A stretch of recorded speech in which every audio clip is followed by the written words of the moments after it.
Lami ka ayo. Ba? Kunin siya, Fred! Always remember that if you have experienced a relapse, tandaan nyo lang na always focus on the positive side. Kung ano yung bilang ng mga victories.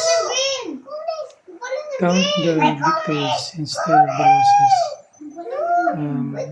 The victories will motivate you to move forward. And ito yung bibigyan siya ng lakas to move on. So, kasi minsan kasi when we fail, we tend to burden ourselves sa pain na yan. And it tempts us to feel more worse. Which is normal naman kasi human beings tayo. But in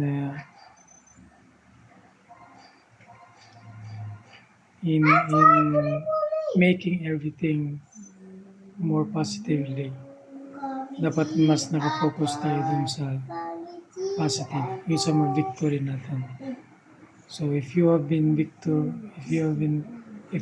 victorious for 9 out of 10 times, and then the 10th time you fail.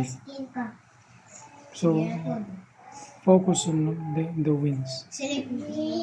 Pero kung mas marami yung lose mo kaysa sa win, still focus sa win. Kasi yun yung para motivation mo na there is a chance. There's always a chance. So I hope this message finds you well and all good.